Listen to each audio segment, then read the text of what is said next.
Hey everybody, Pete HTS'er, executive producer and host, oh yes, your host of the Break It Down Show, your Break It Down Show. And you guys know why I say that, because I really truly believe this is our adventure, our study of all things life. You know, we get these great guests on all the time, and I like to move it around and change things up. We've got a bunch of great stuff planned for the next few weeks. I think you're really going to love it. But I wanted to say, for a lot of you who are newer, we move the ball. We go explore things, whether it's social issues, combat issues, arts, music, whatever it is. We're going to try to get into it and try to understand it even better. And today's episode is no different. Now, a lot of you may know already, I spent a lot of time in the field, and a lot of that time was spent in something called the human terrain system, where my job was to go out every day and help the commander win. Now, technically, it's considered an anthropological kind of position where you go out and understand the people. But in reality, we were coded as intel workers, which is sort of a way to say that we went out and collected intelligence. And depending on who you were and what you did, the intelligence either was or wasn't focused on threat. All right. That's the basics of it. The cool thing is today I've got Trent Loucks, who was a team leader when I was doing one of my tours. I'd come back and rotated home and was going to go back out. So I had to go through refresher training, which is hilarious because I was already good at the job, but whatever. And so I met up with Trent and another guy named John Allen and their cohort of class. And we all went through this field training together and then scattered out and deployed out to the wind and all had these different experiences. The reason why I say give you all this background is that Trent ended up running the program when we came back and ultimately, I think, closed the doors on the main body of the program.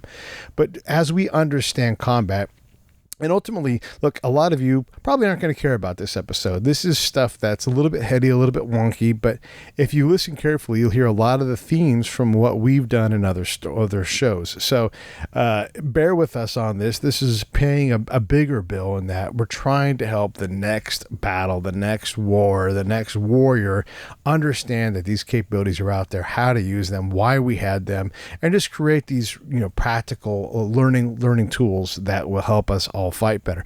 And also, I think you probably will enjoy. I think you'll find it interesting. If not, whatever, let me know. Put it in the remarks. Let me know. I mean, it's interesting. These kind of shows that I really push us academically away from a comfort zone. Not a lot of people ever get to hear this story. And a lot of people, even if they've done the job, weren't terribly good at it because it's a really hard job to get done well. Yours truly is probably the best, if not top 3 HTS people ever.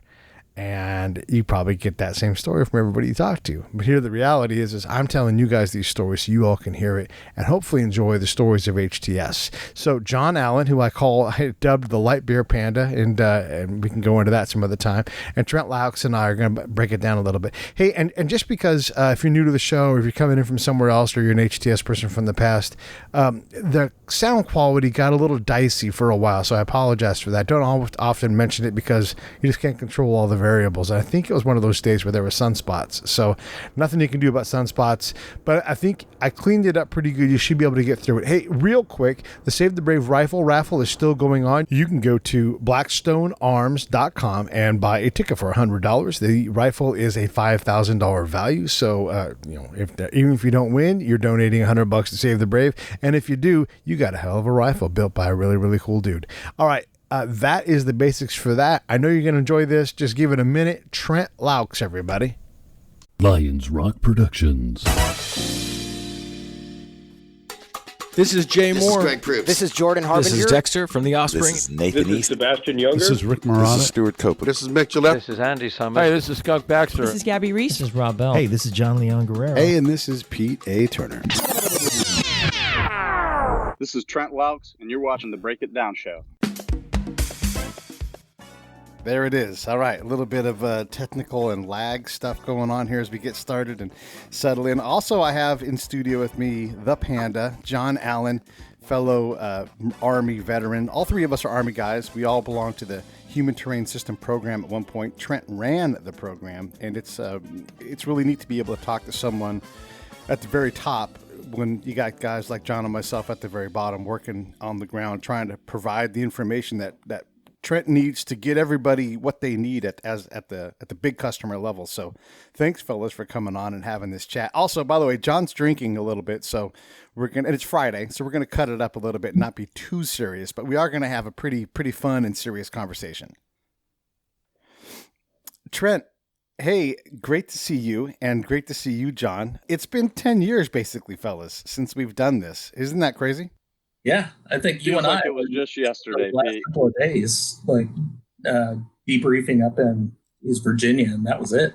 Trent, what have you're still in the area because this whole program was centered out of Leavenworth. What are you doing today?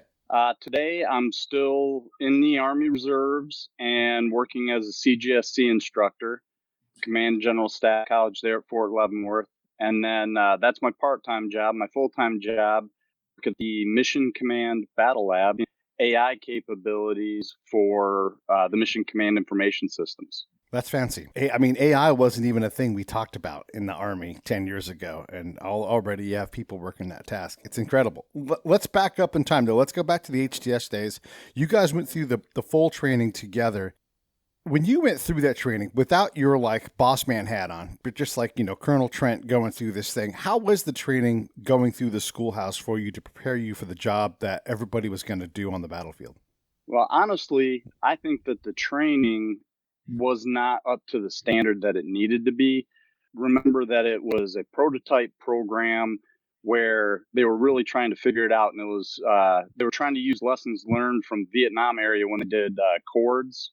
I believe they really transitioned the training more towards the non-military folks and trying to get them up to speed with integrating, like our social scientists. There was less social science training for us Army folks who are the knuckle draggers, and there was more military training. And when you look at the population and demographics of the students going through, a majority of them were military, so it was a lot of basic training all over again. John, what about you? What was your experience? You've been through a lot of training throughout the years when you were in the Army. How was it for you? Was it preparing you for the battlefield?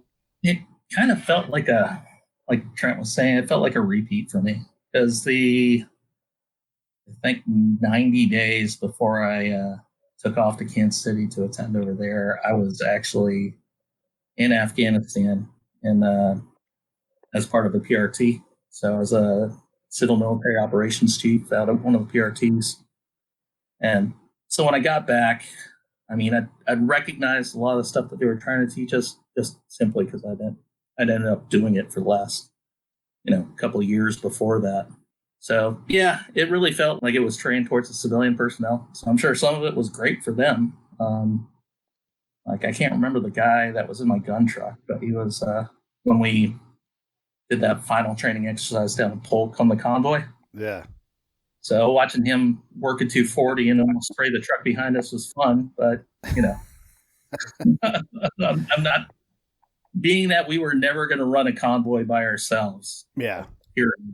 That just seemed like extra fun time for the Army people. And just for the audience to understand, so there's the training you often go through if you've never been in the military is you go somewhere and you do something, whatever that something is. Because our job is a very unique job, they sort of threw a lot of things out. Like the training these guys went through was different than the training that I had experienced just 18 months maybe prior to that. It was a totally different experience. And so the Army was trying to figure out what to do. But what happens, at least in terms of my career and all the times I deployed, the training effect was I figure 5 or 10% overall. Did I need to know this prior to deploying? And it was one of those things where they gave us very interesting classes. They taught us a thing called coin, and every teacher would say something different about how coin worked. And you're like, okay, well, since you guys don't know, apparently it doesn't matter what I do. I'm just going to coin the way I coin. And so all these problems gave us this knowledge base to try to go do a job, but they never said, here's the job. Here's what you're going to do day to day. They really struggled to give us those tools and the ability to integrate within the Army. Then after that, we went to a practical exercise, which wasn't available the first time I went through. So I deployed, I stayed for, several rotations, and then I came back and they're like, now you have to go through this tactical training so you can certify to deploy. And that's where I met up with these guys. And we did again, like an actual like basic training type thing. It wasn't, up in the morning at 5 and then getting yelled at and that kind of thing. But we got up early, we worked all day, and that sort of thing. It was very expensive training for a bunch of military civilians to have to go through.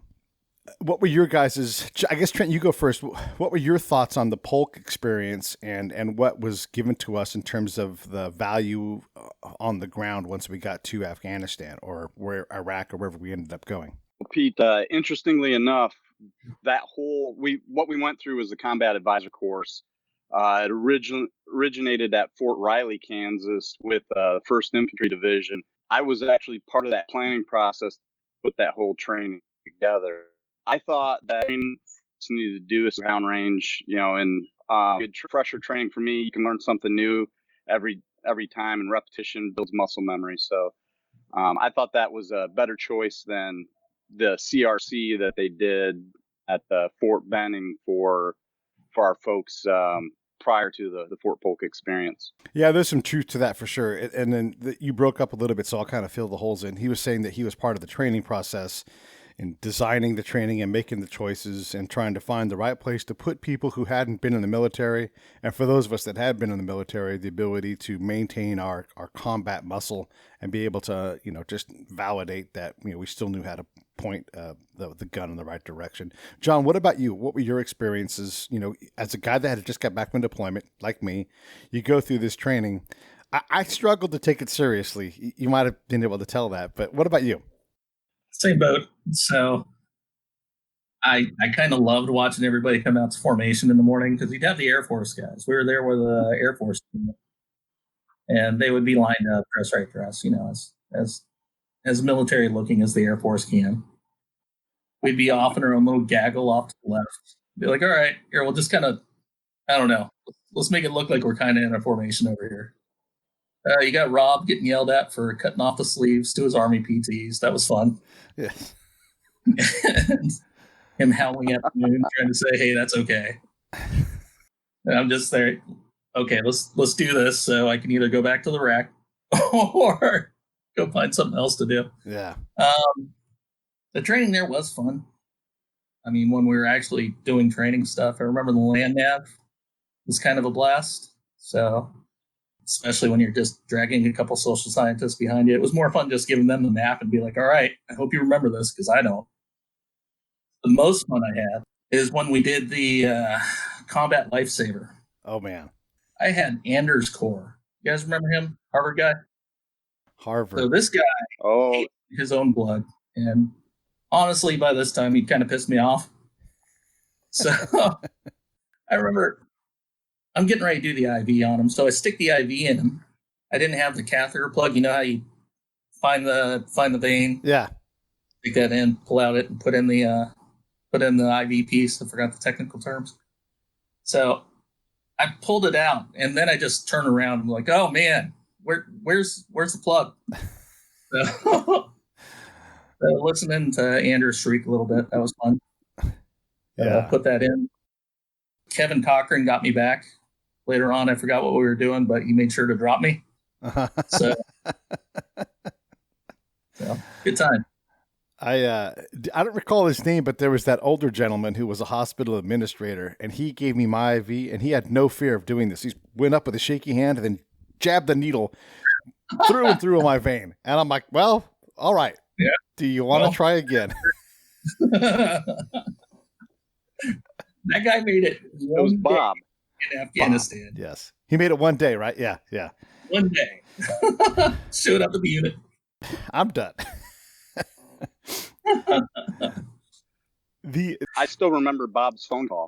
Tell us about that. So this, I'm going to give some background. Bob was an older guy. He wanted to deploy, had a lot of relevant skill for what we were trying to do in terms of hospitals, but you can kind of see that his heart wasn't really in it. Like it was fun, but like, is he really going to do this? And so then I think we kind of knew that he was not going to last long. There was a rumor about that, but Trent, you get the phone call. What does that sound like? I deployed all the way out to that hub, and we were all sitting together. It was me, Will Hardy, Kevin Cochran, Bob, Jeremy Bundrick. There was a whole group of us sitting there, and Bob decided to go call his unit.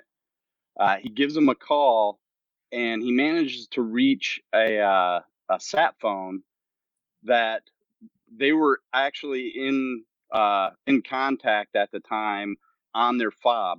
So they had rockets coming in, indirect fire, explosions going off. Bob can hear this over the phone, and that's when he was just like, "I'm done." Yeah, I'm out. Oh, yeah, that would be too much. Okay, so let's go back to Polk. Trent, you did something that was bold and you know, I mean, from a command point of view, not really. But you had no authority. But you said, "Hey, we're going to do our own end of training exercise," and you and I partnered on that. Talk about the process to get us going in a different direction and a more relevant direction, and why was that direction not correct? So when you say not correct, you're talking about the original direction, or Yeah, the original direction. Oh, okay. So the original direction was designed completely around the combat advisor course. You know, the getting those guys ready to advise foreign militaries. It had nothing to do with social cultural research and analysis and doing operationally relevant research that would assist the units. And so made a pitch to the commander down there and just said, "Look, we can write our own scenario. We've got 3 smart guys. The 3 of us can collaborate on this, write our own scenario, and actually use what you already have, just insert a different piece and let us work our piece of it while still integrating in the fob life and patrols and whatnot." The old way, definitely irrelevant to our mission. And I think with what the 3 of us put together, me, you, and can't remember the gentleman's name now. Kevin was the other one. Kevin Voights. The 3 of us put together a really good scenario. Yep, Kevin Voights. Put together a really good scenario that allowed our HTSOs to get more out of that exercise than just walking the line and finishing out. John, what about you? When you go through that training, what were your thoughts on what you experienced, and how did it compare to all the other training that we'd had up to that point? I mean, it's we as a group or me personally. Either one. Me personally, yeah. So me personally, it was still good. Like my first time, interacting with foreign persons in a civil military operations type style. I was an infantry platoon leader, so you wouldn't think that that's the most likely place. But when I was in Baghdad, that was, it's not that I was going to drag my company commander out to meet every person who purported to be a village leader. Yeah. So I ended up doing that there. After I left active duty, I ended up in civil affairs, and that's basically all we do. Yeah. So, I mean, there's a big part of the engineering and contracting piece, but that's actually, at least from my point of view, that was a small part of the overall mission. Like, our whole point of civil affairs is to work yourself out of a job. Right. Make it so that the whatever the local government is can stand up on their own and do their thing without us. So anytime you get a chance to interact in a scenario where you're trying to either empower someone else to do what they're supposed to do for the local population, or you're supposed to identify a problem, see if there's a way that you can help the local area without making yourself the sole provider of that item, that's good stuff. So I'd say when we were at Polk for that last piece, I remember, I don't think I volunteered to lead any scenarios just because I felt like I had the experience already.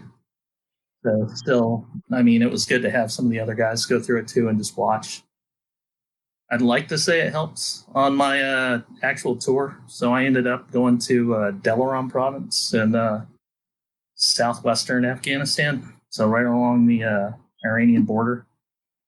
But the Marines definitely had a different way of working. So, I mean, I'm not going to say it was any better or it was any worse. It was a lot more kinetic than the Army, which I get it. That whole area was dangerous. The training that I authored for us, and I think you'll get this, I made it so that it had no point. Like there was no puzzle to solve. Because, you know, a lot of times the Army likes to do a training that's like, and then you know, win or whatever it is. But I purposely just made it like, this is what a day is like when you patrol. You come back and you report. And if you take your time and you dilly-dally, all the reports will be in and you will be the last one in with your information and you will be obsolete.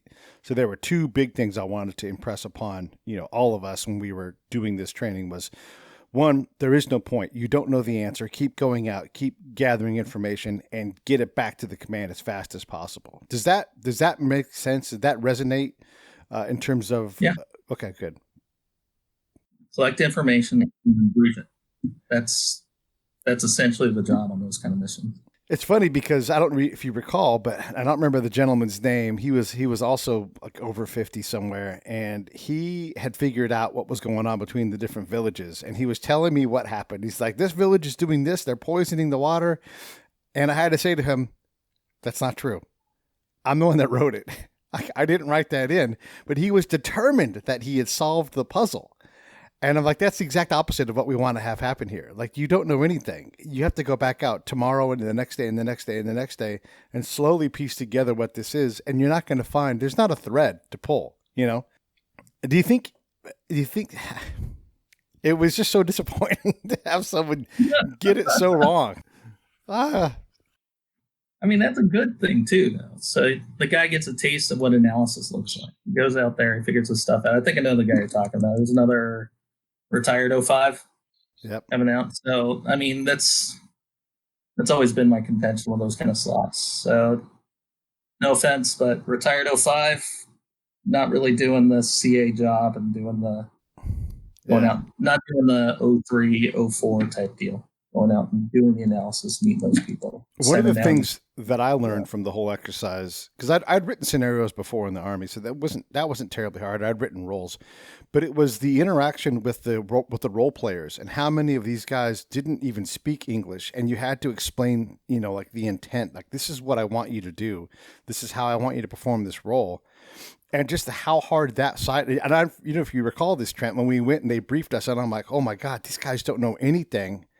And then what on earth is the Army doing with these guys if they're not taking all this care to get the message into these guys and what they want? Like, what are we even doing here? Trent, when we did that you know, backdoor preparation of the language capacity, you know, the actual Afghans, what were your experiences? And then in general, what did you think of the training that we created? Were you pretty happy with it? I was happy for the beta test. You know, that was our first run with it. I thought we did a great job.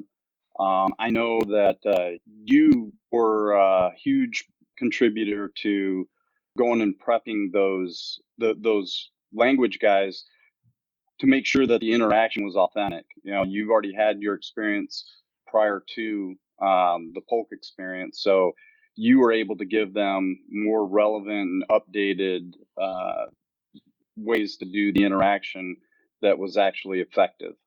Was that a big leap for you? To let me author this training? For me? Yeah.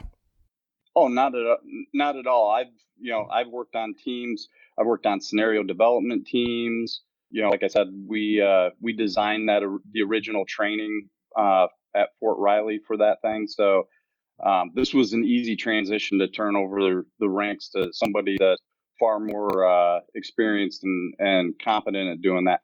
I didn't have anything to offer to the language instructors. I don't know if you guys recall this, but the moment that capsulized that whole training scenario at Fort Polk, Tigerland, was when we sat in a room. And this is for the audience. I'm going to describe this a little bit. We sit in a room and you're observing a meeting that's going on, so that you can learn things by watching a meeting. This is a common thing.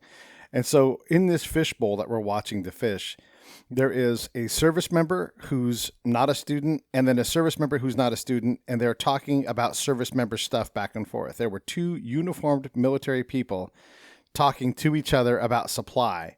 And I'm like, this is an hour of training where we watched people have a conversation that had nothing to do, like there wasn't an Afghan in the room. There was no elicitation techniques being displayed. It was literally a conversation about logistics. Do you guys recall this moment?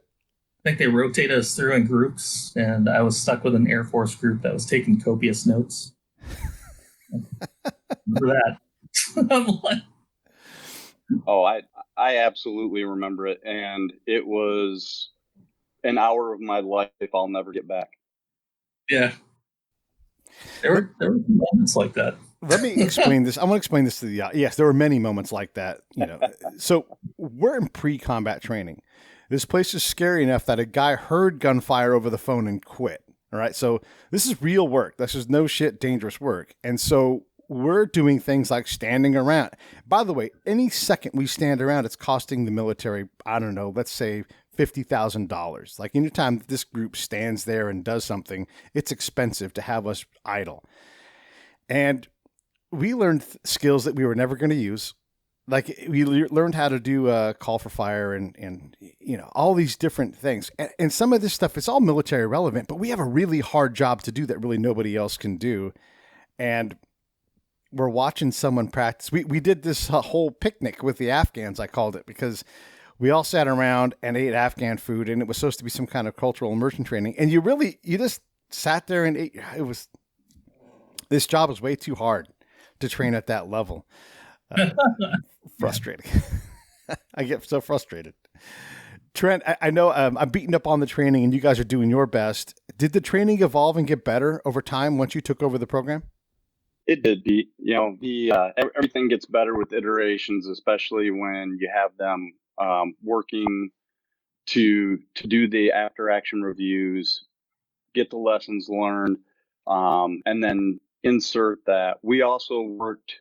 This was after I moved from the team leader role into the director role, and that was for us to continue to update based on relevancy of what we're getting with the feedback downrange. What was the feedback? So with our evaluation cell, we did a lot of assessments with our supported units, asking them to provide their feedback of whether or not the teams are doing the right thing, if it's relevant. We had I believe a 6-question online survey that we sent to all of our supported units, and it was 96% positive every time it came back, and that was, the teams are doing good work, they're providing us with the information we need, it's timely and relevant. What are your thoughts, John? So for my trip, I'll be honest, the team leader I had is quite possibly one of the worst people I've ever run into. A guy named Gus Medina. But we did some things that, like I said, the Marines were a lot more kinetically minded, and yeah, it was a terrain thing. So if you guys heard about the Kajaki Dam, yeah, so local area in the Southwest, so just north of it, really kinetic, just south of it, really kinetic, and everywhere around it, really kinetic. So we'd have a tendency of going out on these analysis missions where the Marines will literally have just cleared an area. So maybe like the day before.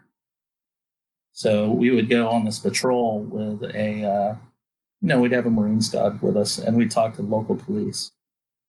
And the questions and the answers the questions, yeah, they came from our social scientists, but the answers were basically what you'd expect in that kind of scenario. They're going to say whatever we want to hear, because they know we're not going to be there very long. Because that was the other thing that Marines would go through, kill everybody, and then take off. So, and it was a lot of, it was less the atmospherics type stuff, which atmospherics would be a little disrupted anyways, because you just went through and cleared the area. A lot more almost intelligence gathering. So we were definitely subordinate to the 2 shop. So it wasn't a 9-shop type thing. They had a civil affairs team from the Army there. But they were kind of doing the same thing we did. Let me put some clarity in what you're saying so folks can understand. So in the military, they chunk out responsibilities. There's an operations person. There's supply, like logistics. There's intel, which is the 2 shop. There's all these different, there's communications, like, computer things, all these different offices. And civil affairs is one of them, and that's often called the 9 shop. And so they're trying to decide where you put this asset, this HTS asset. Where do you put John when he comes in? And John comes in and says, I'm a civil affairs officer normally, but here, my job here is to help you guys with your people. And so maybe you get put into civil affairs, or maybe you get put under, this, or maybe the commander just says, you're my team. You're going to roll out with me every single time I roll. It just kind of depends on the commander on how you get deployed.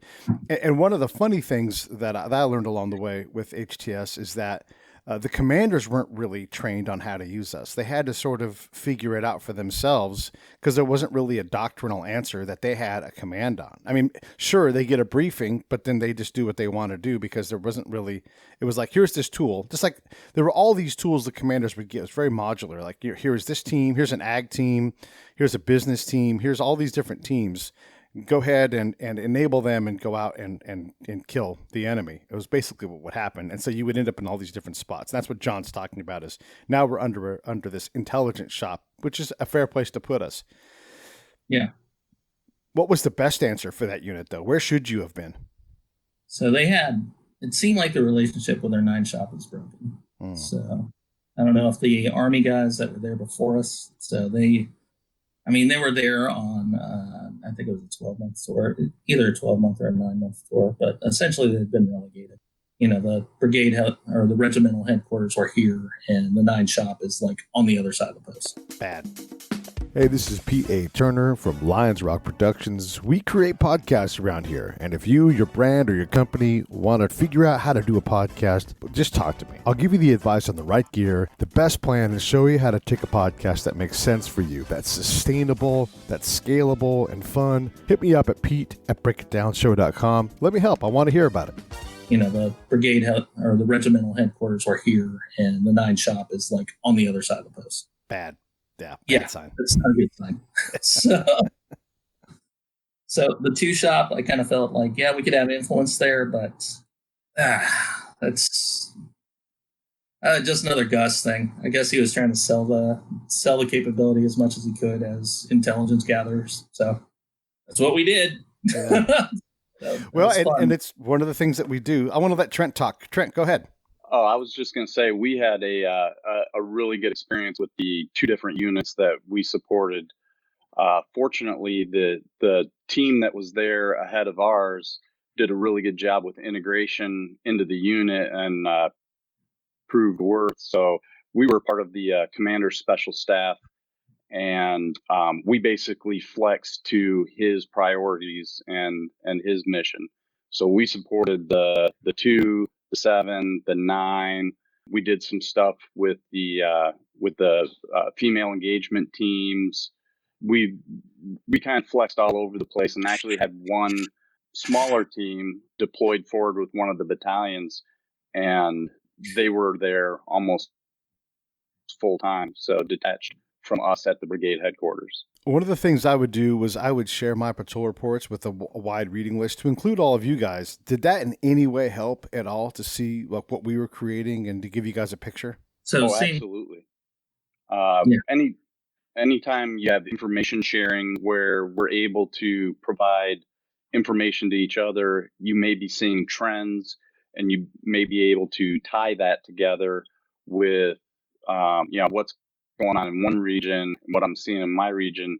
You may be for lack of a better term, a trendsetter. You may see this trend going on in yours, and it's moving its way into ours. So kind of giving us a heads up of indicators and things to look for in order to properly advise our units, and not let our guys fall into the same mistakes that someone else is. And what were you going to say, John? No, it was always useful just seeing reports from the other teams too. Even seeing the format of what you guys were writing, what you were doing with your information. See if we can do it with our product. One of the advantages I had, from multiple deployments was, I'd been taught by commanders how to best use me. And they're like, these are the words I want you to say to the next version of me. And it still took time. I was able to compress that time over many units, but still it took, multiple weeks to become relevant to that commander. And I knew what to say. And I would say, you're going to put me under probably a captain. That's going to be the wrong spot. I need to work directly for you, but we'll get there. You'll see from my reports what I do. And then you'll want to give me access to the couch. And then ultimately I would put him on the spot. I'm like, and in about 3 months, you're going to look at me and say, you're my number one force multiplier. We couldn't be doing this without you. You know, you're my guy. And you don't have to say that because we're saying it now when I already know you're going to say it. And every single commander would look at me and I'd be like, look, we already had this conversation. And I'd be like, yeah, but still, I want to, you know. So when it's done well and you can directly impact how the commander sees their battlefield, and that was where the gold for me really was in trying to give, because here's what would happen. The ag team would go out, report success. I would go out and be like, I talked to the farmers. They weren't stoked, you know, they were laughing. I talked to, you know, the farmer over here that grew pomegranates, and he shrugged his shoulders and said, I don't care what this guy says. I'm going to do my own thing. And the commander is going to lose his mind. You know, when the CA team, sorry, John, when the CA team comes in and briefs, hey, we're going to paint the government center, and that's going to make people believe in the government. I write that down. I go ask the questions, and they're like, that is not the government center. The government center is that dude's house over there. It's that hut. And he's the guy we go see when we have problems. And I write all that down and give that to the commander. Now they're like, okay, I have something to fix now, right? Yeah. But that's only if you can say it again. Say it again. So who are we talking to and why? Yeah. It's the same thing. And the ability to get the commander to trust that information, though, is vital, you know, because a lot of our teams would sit on the fob, write these super long reports. They didn't communicate in the way that the military communicated. They wanted to write these magnum opuses. I have figured out the Baluchi people and how to understand them. Like, please stop. Trent, how do you deal with these problems where we have mechanisms that work? I'm very successful at working with these commanders. And then you have teams that are completely OBE the moment they get there because they just don't know how to keep up. They don't know what's relevant to the command. How do you, as the boss man, try to fix this big, goofy machine? Well, one technique, and we talked about before, is to get an honest assessment from those units, you know, and so it went, you know, with the surveys, I did a lot of phone calls with commanders on the ground. So I'm staying up, you know, till 2-3 o'clock in the morning so I can talk to commanders over in Afghanistan at their convenience, trying to figure out why teams are being ineffective and what it is. Sometimes it's personality. Sometimes it's, you know, the team's inability to integrate. So each problem seemed to be unique. And so each one of those problems had to be tackled separately. Some were successes, some, you know, we never solved. Trent, is it a good program? Should we have this for units that deploy?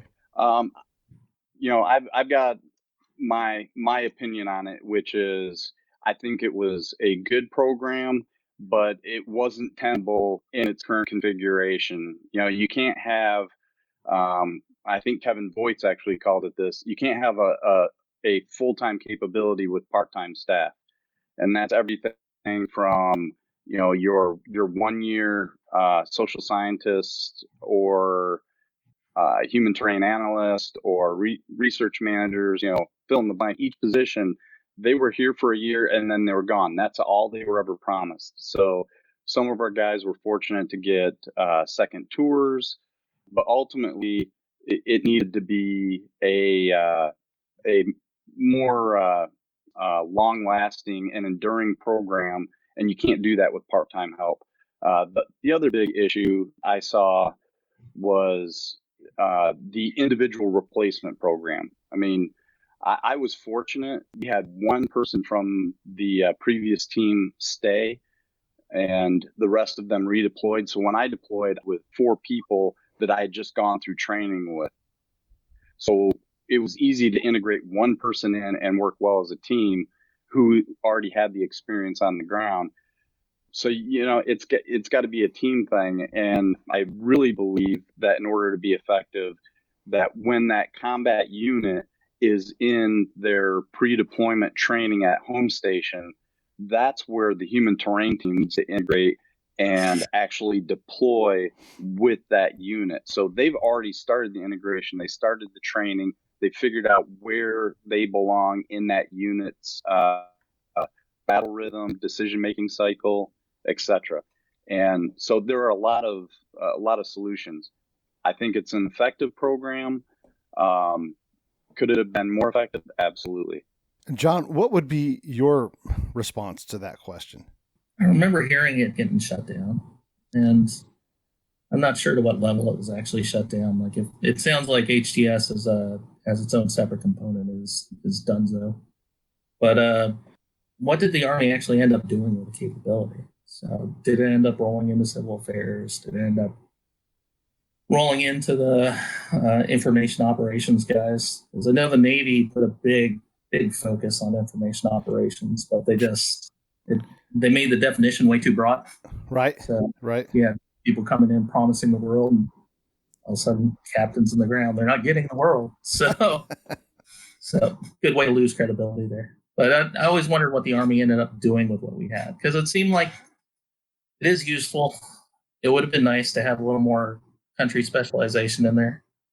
I guess one of the big things I learned from my HTS tour is, depending on the background of your sociologist, that is going to be the problem in that region. So, like, the sociologist I had more of an environmentalist background. So when we're out there, everything had to do with water quality. Everything had to do with food quality. I'm like, that's okay, but maybe there's a bigger world than just that. Yeah. So having that country specialization already, I mean, maybe 6 months of school, go somewhere, take an Afghan course and see what's going on over there, probably would have been useful. So a little more specialization on the social scientist part. The research manager role, it's useful if they know the systems, if they know how to put together a civil military information picture. So information map. So for the commander, that's always useful. And even the human trained analyst, if you don't have people that are good enough at doing that already, you figure most of your Army guys, they're going out there on their first tour. It's their first time doing it live. So if you have a bunch of civilians that have done it before, that's awesome. I mean, regardless of whether they're doing it in the same region or not, at least they've already talked to Afghans like that. So did the Army end up doing anything with capability? Yeah. Trent, you were going to say something. Yeah, I was just going to answer John's question. That's I was part of the shuttering program with HTS, but one of the things we did about a year and a half prior to that is we started a program where we worked with the Army Service Component Commands. We had teams with Army North, Army South, Army Africa, and Army Central Command, which focused on that higher level. When we shuttered the human terrain system proper program down, the program continued in a different light, and it's called the Global Cultural Knowledge Network. And it's still in existence today. It's still at Fort Leavenworth. Slight change in mission, far fewer people, but I believe more operationally relevant. They do more long-term things. They work more in the social science, sociocultural methods, and applying these different sociocultural aspects into studies that are now truly relevant at that level, at that higher level, at the COCOM and Service Component Command levels. Yeah, that's interesting to be able to service the COCOMs. That I know that program was starting as, that support was you were trying to grow that actually when you were taking over. The ability to respond to a specific need. I guess if I was going to pick one thing I would like to see is, I agree with you, Trent, like we used to go to NTC ahead of time, but it was just a rotation. It wasn't a unit specific rotation prior to deployment. And maybe break off someone from the team in theater and have them come and go through NTC and like, this is no shit what it's like here where you're at. And then, work with that commander to get them to see what asset they were going to get. Because there were times, I watched many units rotate over the top of me and they would come in, and the biggest value I had for them was I could get them to stop making their mistakes sooner and start to apply some actual energy into the problems earlier. And like at one point, this It doesn't matter what unit it is because they all do the same thing. Like, we have our battle plan. We're going to push the Taliban south to Pakistan. At the border, they'll gather and we'll annihilate them. Like, raise your hand. You're like, that's not going to happen. Yeah. It's going to snow, by the way, not the fighting season. 2, all of your vehicles are so old and so worn out, you're going to push out maybe 10 miles and then something's going to break and you're going to have to self-recover and then you're going to come limping back to the camp. And guess what? Like, yeah, right. Well, we're going to go do this. We're going to push south to the border. And you know what happened? They pushed south about 10 miles. They broke. Girls had to pee. They had to figure out how to get off. They didn't know where the mines were. There were no mines. And so they were like, mission over, turn back and come back. And their entire battle plan, the entire thing, was based on this annihilation of the Taliban. And yet the unit before couldn't make dead Taliban show up anywhere. Like, they would not engage because they don't want to be pushed south to the border of Pakistan. They don't want to die. They don't. And so they would avoid that fight, but they would absolutely dominate the social fight. And they had all the influences in the town. And the unit got it. And to their defense, they figured it out pretty fast. And they're like, oh, okay. One of the funniest things was a giant piece of the mountain broke off and closed off the main pass that they wanted to use to get through. And we told them about this ahead of time because it had happened like right when they first got there. They would never know about it. And they're like, yeah, whatever. It's a rock in the road. We're like, we don't think so. We think it's pretty big. We'll get a picture for you. And we got a picture eventually. And it was like big enough for like a donkey cart to go under, maybe a very small car, motorcycle, yes. But any military vehicle, not a chance.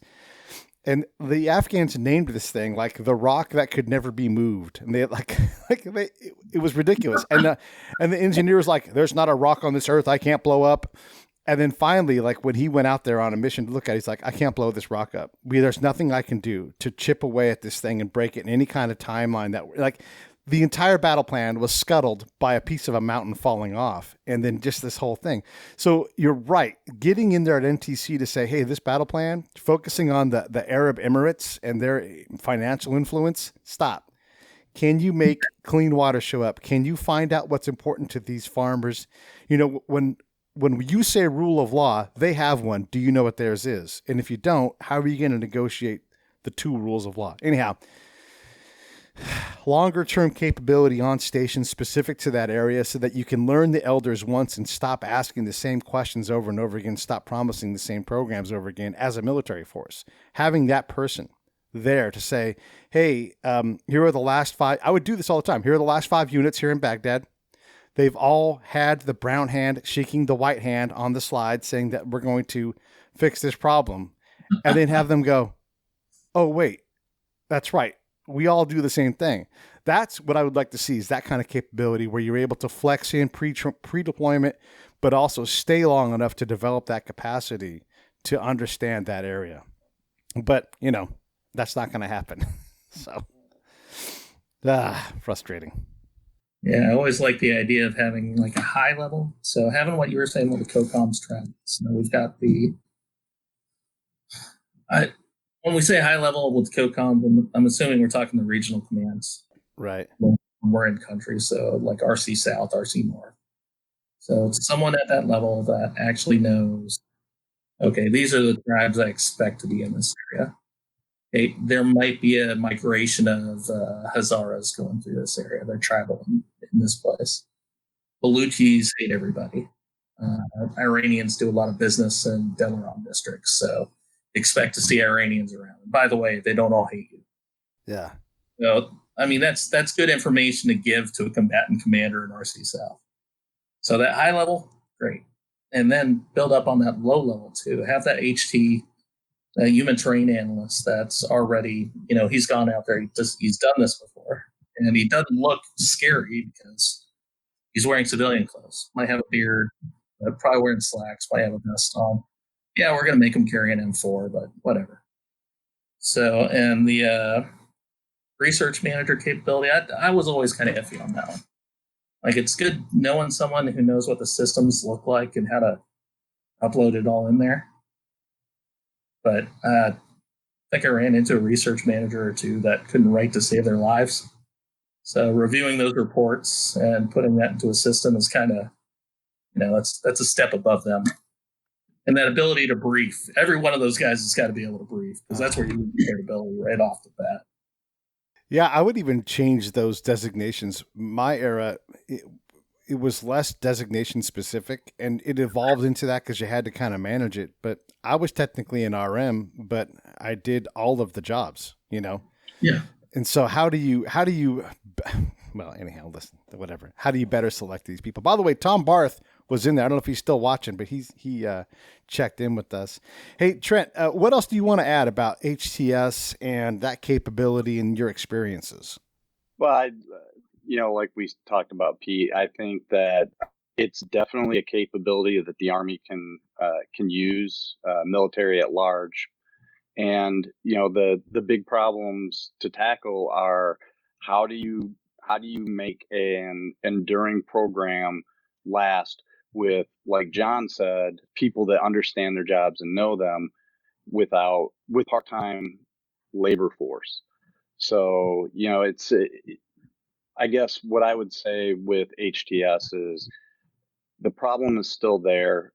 We have different kinds of capabilities out there that are trying to fix the problem, but until there's some sort of unified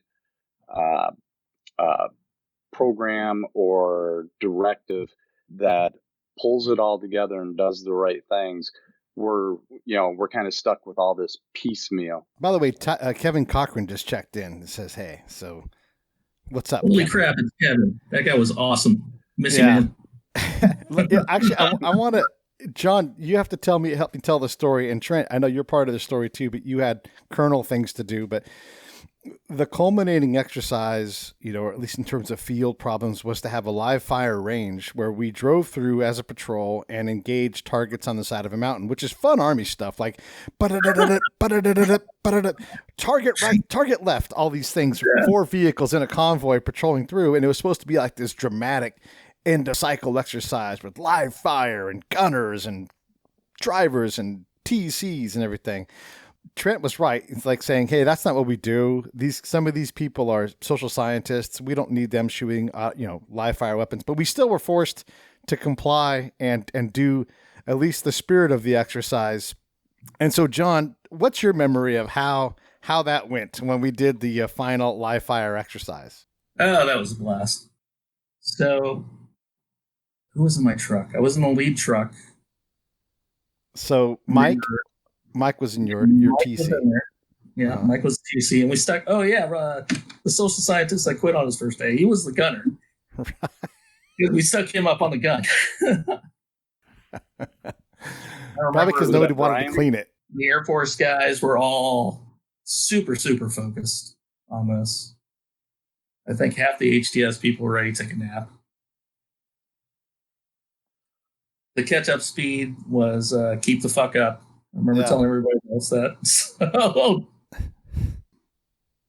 and I remember just hauling ass through this thing. Yes. And I remember Rob, he starts tracing the target back. So he starts shooting at it when it comes into range. And, target pops up and it's bam, bam, bam, bam, bam. And he's following all the way around. And we're like screaming and tapping his legs. No, stop. You're going to shoot the people behind him.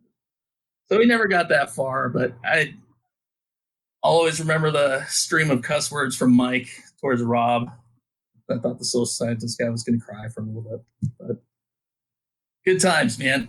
I love mixing special operations people with social scientists who've never touched a gun before.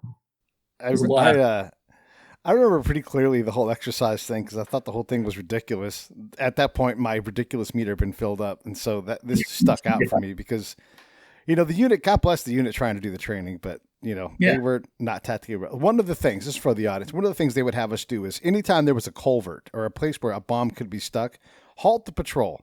Everybody had to get out and clear and wait. And then if you halt any patrol to go look for a bomb, you're never going to get anywhere. And if you find it, that's 10 hours of your day gone. So no one really does that. If you see something, you stop and you deal with it. But they trained us in a way that was overly cautious. And so Mike and I were talking about it because I was the rear vehicle TC. And he's like, if we see contact, we're just pushing through. And if we see a ravine, we're just going to drive over it before they can detonate anything. And we're just going to go through as long as you keep up, like we'll keep up, And so we did the course in 15 minutes, and it's supposed to take like 2 hours. Do you remember this? And we came back, and they're like, "What are you doing back?" Like, "Well, we're done." Yeah. And then they're like, "You can't be done." We're like, "We're done. Here we are. We're done."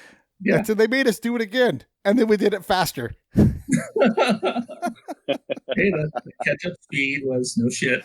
Yeah. Fuck up. We will not fall behind. And I promised, like, we're not going to fall behind. Don't worry. You know, Yeah, we'll talk on the radio and everything.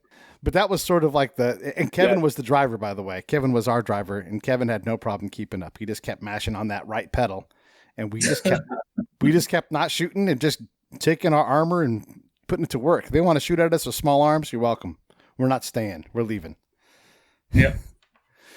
Hey, so John, you had Mike in your vehicle? Yeah, Mike was the TC.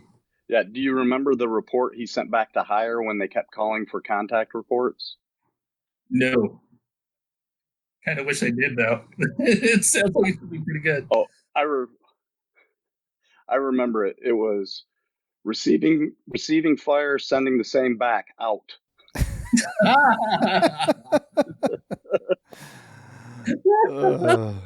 So funny. I mean, who there is going to tell him he's wrong? That guy had seen more combat than anybody else in that training program. Oh, good old war stories and everything else. I guess so. Just around the horn here, Trent. What do you want to add? Anything at all you want to say, or any observations? I guess the big thing I want to add is I want to thank you for the opportunity to come on and kind of keeping HTS alive with the Break It Down show. I think this is great. Again, I've said it over and over. This is I think it's a good capability. There's a lot of work to be done based on the old model that could make the improvements, leveraging programs that are already in existence, like the GCKN, at Fort Leavenworth, and bringing it all under one umbrella. But, the biggest thing is it was good seeing a couple of the old HTS fellows and playing catch up. Yeah, likewise. John? Yeah. First thing, thanks for having me on, and damn, I miss you guys. It's great talking to y'all. Anytime you guys want to talk HTS, it's great. I do miss my civil affairs time. I do miss my HTS time. As far as now, I work in a training development role for the Navy. So I work for NOC DSD in Orlando on the Sailor 2025 program. So big program. Navy's trying to redo how they do the training for all their ratings. So I'm just thinking about all this stuff, and it's just fascinating compared to, like what we're doing now, and going for the straight up, how do I teach an aircraft electrician how to do his job better?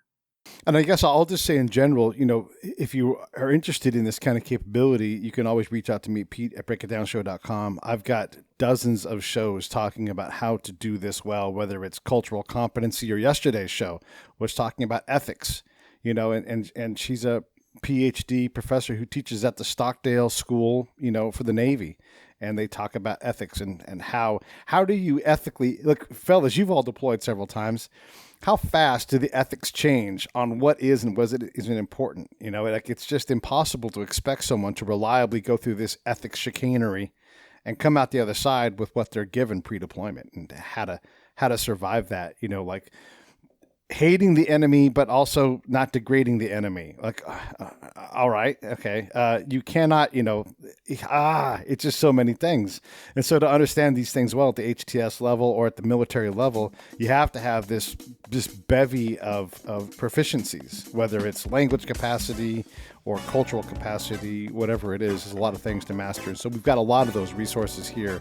And anybody who, again, wants that. We did a whole week on the SFABs. The SFAB school was looking to get some information. And instead of the standard things, we grabbed actual pros that do this stuff well and put together some great shows. Again, appreciate the opportunity to be on the show. Thanks, Pete.